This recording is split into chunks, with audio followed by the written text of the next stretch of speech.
We continue now at the top of Daf Samech Beis Amud Aleph and Meseches Eruvin. This is Eruvin Daf 62a. The Gemara begins, Yosef Abaye bar Avin v'Rav Chinana bar Avin v'Yosef Abaye Agabayhu v'Yasvi v'Ka'amri. Abaye bar Avin and Rav Chinana bar Avin were sitting, and Abaye was sitting by them, and they were saying as follows. Bishlom Rabbi Meir. We understand Rabbi Meir. Rabbi Meir is the Tanakam of our Mishnah. Kasavar, he holds Diras Ovid Kochavim Shma Dira, that the living quarters of the non-Jew is considered a living quarters in terms of the halachos of Eruvin. Veloshna Chad, Veloshna Trey. It doesn't matter if you have one Jew living there or two Jews living there. It makes no difference. Elo Rabbi Eliezer ben Yaakov, but when it comes to the position of Rabbi Eliezer ben Yaakov, my kasavar, what does he hold? Ikasavar diras ovid kochavim shma diro afilu chad nami. If he holds that the living quarters of an ovid kochavim is considered a living quarters, then it shouldn't matter even if there's one Jew, it should be a problem. Nitzar, it should be prohibited. Vilo shma dira, and if it's not considered a dira, afilu trei nami lo nitzar. Even if there were two Jews, it should not be a problem. So what is this distinction that Rabbi Eliezer ben Yaakov makes in our Mishnah, that if you have one Jew living in the chutzner, then everything is okay, the non-Jew poses no problem. But if you have two Jews or more living in the chutzner, then suddenly there's a problem. Rashi over here says, Lo shna chad Yisrael yechidi dorimo. It doesn't matter if you have one Yisrael. Shma dira. According to Rabbi Meir, it's considered a dira, meaning v'yesh lo rishus b'chutzner, meaning this non-Jew is considered to have possession in the chutzner. V'nimtza Yisrael hamotzi l'chutzner mibeiso shum yuchad lo motzi merishus l'rishus. Of the Yisrael is carrying to the chutzner from his house, so his house is owned only by him, and the chutzner is owned jointly, so that's going to be one rishus to another rishus. That's a problem midrabanan. Rabbanan gazru shelo lahotzi merishus l'rishus below erev. The Rabbanan say you can't take from one rishus to the other without an erev. Dil ma'asi lafuke merishus hayachid l'rishus harabim. As a precaution, maybe you're going to end up carrying from rishus hayachid to rishus harabim. So we understand Rabbi Meir's position. Diras over kochavim is considered dira, but with Rabbi Eliezer ben Yaakov, what is this distinction between when one Jew is there and when two Jews are there? So Amar Lahu Abaye. So Abaye said to them, V'sava Rabbi Meir diras akum shma dira. Does Rabbi Meir really hold that the living quarters of an akum is considered a dira? V'atanya, but we learned in a brisa, Chatzeiro shel over kochavim hareo kedir shel behema. The chatzer of an over kochavim is the same as an animal pen, meaning it has no status of somebody living there. And we're going to talk about this a little bit later in the Gemara. We'll see Rashi as well. But in any case, it seems like it's not a dira. Ella, rather, the kuli alma diras akum lo shma dira. So Abaye explains the Mishnah as follows. All positions in the Mishnah hold that the diras akum is not really considered a dira. V'hacha b'gzeira shema yilmad mimasov kamiflagi. The real machlokas here is that there was a concern and there was a decree that maybe you're going to learn from the ways of the non-Jew, and it's really to discourage people from living in chatzeros with non-Jews. Rabbi Eliezer ben Yaakov savar kevan to ovid kochavim choshad ashvichas domim. So Rabbi Eliezer ben Yaakov holds, since in general ovid kochavim, idol worshippers, are suspect in terms of murder, so trei de shchichi de dairi gazru behu. Two people, it's normal for them to live together with an ovid kochavim, so they made a decree. Chad lo shchiach, but when it's one person, that's not common anyway. Lo gazru be rabbanan. The rabbanan didn't bother getting involved. Rabbi Meir Savin, Rabbi Meir holds zimnin de mikri v'dayer. Sometimes you do have a situation where one person is going to live with the non-Jew. V'amru Rabbanan, and so the Rabbanan said, Ein Erev Moel b'makom akum. First of all, an Erev doesn't work. You can't make an Erev with a non-Jew. V'ein bittul reshus moel b'makom akum. And also, you cannot rely on the non-Jew, or you're not allowed to rely on the non-Jew to be mevatel his reshus into chutzner, to say that he doesn't want to have any possession. That doesn't work either. Ad sheyasker, the only way that you can deal with this situation on Shabbos is you have to pay the non-Jew some money in order to take his reshus in the chutzner for Shabbos.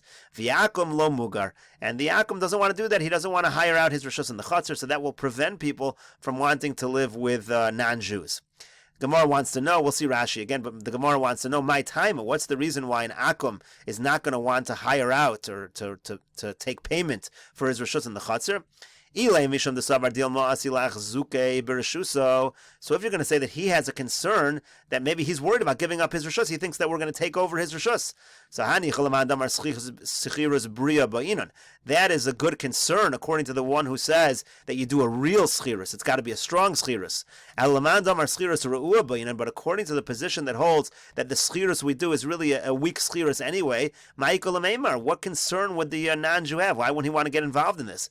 Because it was learned. Rav Chisda amar schirus beria. Rav Chisda says we do a schirus beria. Rav Sheshes amar schirus re'ua. And Rav Sheshes says you do a weaker kind of schirus. So what's going to be the concern?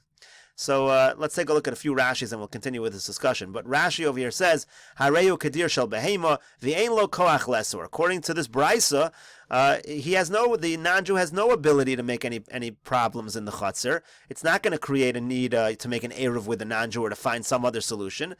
Because it's like a dir shel behema. Rabbi Meir kamar lo lekamon b'vraisa b'shmaita. Now this Bryce is actually going to be Rabbi Meir later on. V'ramina masnisan alon. We're going to ask from our Mishnah, because our Mishnah certainly seems to imply that the non-Jew does create problems. Umukminon b'delese. We're going to answer that the difference is when we're talking about whether the non-Jew is present for Shabbos or has he left for Shabbos. If he's present for Shabbos, he can create problems. If he's not there for Shabbos, that's what we're saying is no problem. V'Yisrael afilu ki lese oser. Now a Yisrael can pose this problem even if he's not in the chutzner. Al madiras akum lav shmadir. But in any case, you see from this whole brisa that the living quarters of a non-Jew really is not considered a living quarters.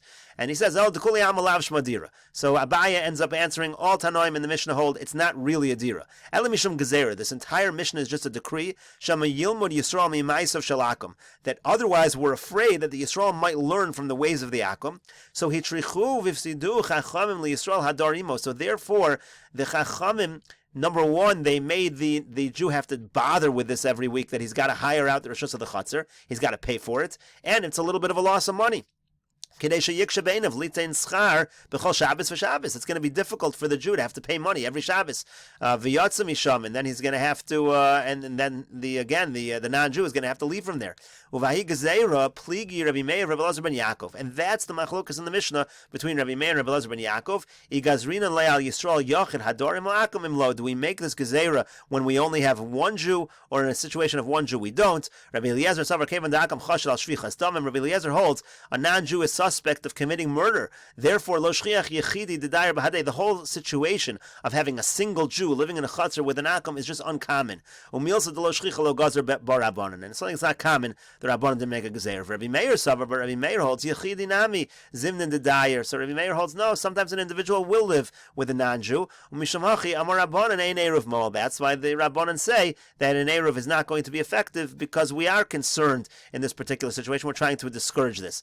V'yakum lo mugar lo yerotza liskor v'yotza Yisrael ze misham. The non-Jew is not going to want to get paid in order to give up his rishus, and then the Jew will end up leaving, which is what we want. That's actually what Rashi meant over here also. I think I translated it wrong. V'yotza misham means we are trying to encourage the Jew to leave from this area. We're trying to encourage him to leave, and this is what we're doing. So then the Gemara says, "My time alo mugarakum." The Gemara says, "Well, why is the non-Jew not going to take money in order to give up his rishus?" So the Gemara said, "Well, the Gemara first suggested he's afraid that we're going to take over the chutzner, and that's where the Gemara here is in the middle of discussing whether the schirus is a schirus beria or is it a schirus that's not beria." Rashi says, "What's beria mean? Chazaka? Are we doing a strong schirus? Sheyitna Yisrael imo lemalos kol hamavoy kelim im yirtzu." What that means is that a strong schirus means that the Yisrael is telling the non-Jew, if I want to for Shabbos, I'm going to take all my kalim and just fill up the whole mavah with my stuff. That would be a strong schirus. A weaker schirus would be where the non-Jew, the Jew is not saying to that extent. He's just saying, give up your rishus in the chutzner so that I can carry normally on Shabbos. That way I won't have a problem carrying from my house to the chutzner on Shabbos. So in that situation, what would the non-Jew be concerned with? That's the question of the Gemara. So now the Gemara continues to clarify the difference between beria and re'ua. My re'ua, my beria. What does it mean you do a weak schirus? What does it mean you do a strong schirus? Ilema beria bepruta re'ua pachas mishav pruta. If you're going to say that a strong schirus is when you use a pruta and a weaker schirus is when you use less than a shava pruta, does anyone say that you cannot use less than a shava pruta? Of course you don't need a pruta when it comes to a non-Jew. But Rabbi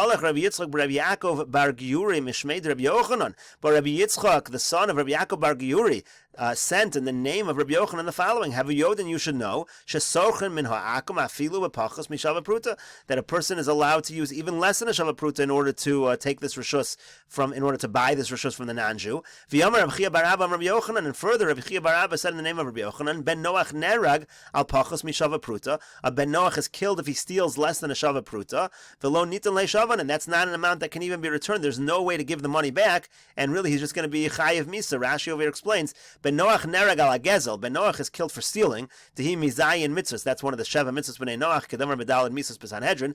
V'yamar az harash elahen zuim misas. And the warning that's automatic. They don't need an additional warning. V'yashminan Rabbi Yochanan da'akum lo mochel afilu apachas mishava pruta.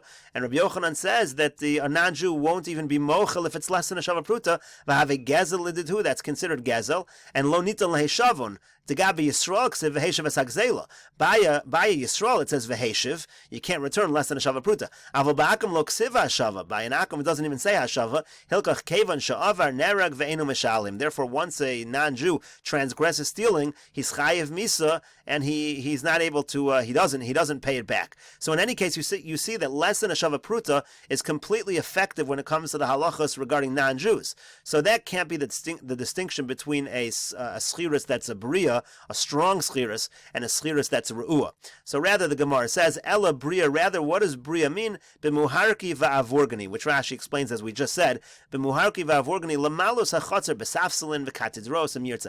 He can fill up the chotzer with benches and any other kinds of objects that he wants to fill it up. That's a strong one. And re'ua, a weak schiras, says below muharki va'avorgani. That's when he's not saying he's going to do everything like that. He's not going to fill up and take possession of the whole chotzer physically. So in any case, now the Gemara finishes its question. We understand, according to the position that says that you're required to do a schiras bria each and every Shabbos, the non-Jew might not want to participate in that. So that makes sense. He won't want to participate, and this is a good way of discouraging Jews to live with non-Jews in the chutzner. That would be, and then the machlokas just is, do we make this gezerah when there are two Jews, or even when there's just one Jew in the chutzner, we make such a gezerah, because sometimes one Jew lives in a chutzner with non-Jews, so we want to make this gezerah, and we force you to do schiras, and we know the non-Jew's not going to want to do it because it's a schiras bria, so this will be an effective gezerah.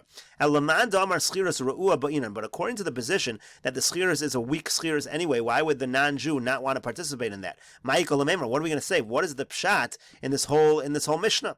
So the Gemara says, nevertheless, the non-Jew, the idol worshiper, is afraid of witchcraft, so he doesn't want to get into these business dealings with the Jew who lives there, so he will refuse, and therefore this will be effective. He won't want to participate, and that will discourage the Jew from living in this chutzner.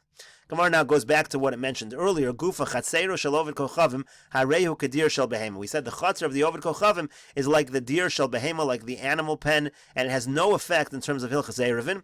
Umuter lahachnis ulahotzi min chutzner labatim umin batim lachutzer. Person can bring things in and out from the chutzner to the houses, from the houses to the chutzner. V'im yesham Yisrael echad oser. But if there's even one Jew living there, then it's going to be a problem. Divrei Rabbi Meir. This is the opinion of Rabbi Meir. We're going to see Rashi over here because Rashi does not interpret this line exactly the same as he interpreted in the Mishnah. Rabbi Eliezer ben Yaakov says, it's only going to be a problem if you have two Yisraelim. Again, very similar to the Mishnah. If you have two Yisraelim answering one to the other. Rashi over here says, even though most chatzeros have many houses going into them, but the rishus, the non-Jew's house, that's not considered another rishus in the chutzner. The dira sakam lo shma dira, because that's not considered a dira.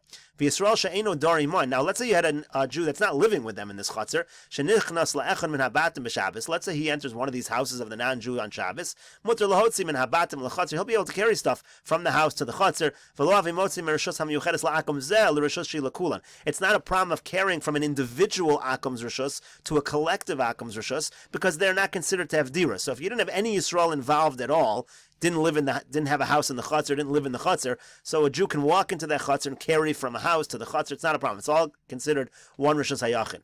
However, if one Jew lives with them, Rashi here is explaining that Yisrael's rishus is going to cause problems because it becomes like his chutzner. So now, if another Jew would want to carry from one of the houses to the chutzner, now you do have an issue because the Yisrael, this Yisrael that lives there, his dira is considered a dira. That's how we understand Rabbi Meir here in this brisa. And like I said, the Gemara on the next page is going to address that and and try to reconcile it with the Mishnah. Rabbi Lezer ben Yaakov Omer Adshu Shnei Yisraelim. You have to have 2 Yisraelim. Dorn b'Shnei Batim. 2 Yisraelim living in 2 separate houses. V'Osrin Ze'al Zeh. Then they answer, one answers the other. Rishus ha'akam chaluka mehen v'Osr ha'akam al-bateim. Then, this is interpreted the same way as before. Then the akam's rishus is also considered a rishus, and he can answer on their houses. V'hein Osrin al-batei ha'akam, and they answer on the non-Jews' houses. Milahotzi l'chatzer deshavya rabbanan l'diras akam dira. Because in this case, the rabbanan say, we're going to render the dira of the non-Jew into a real dira, like we explained earlier. But if there's just one Jew, the rabbanan didn't get involved. They didn't make the dira of the akum into a real dira. He won't answer on the Yisrael's house. The Yisrael's not going to answer on his house. Because there's no chiluk rishus when it comes to a non-Jew. And we'll continue with this discussion in the next video on Daf Samech Beis Amud Beis.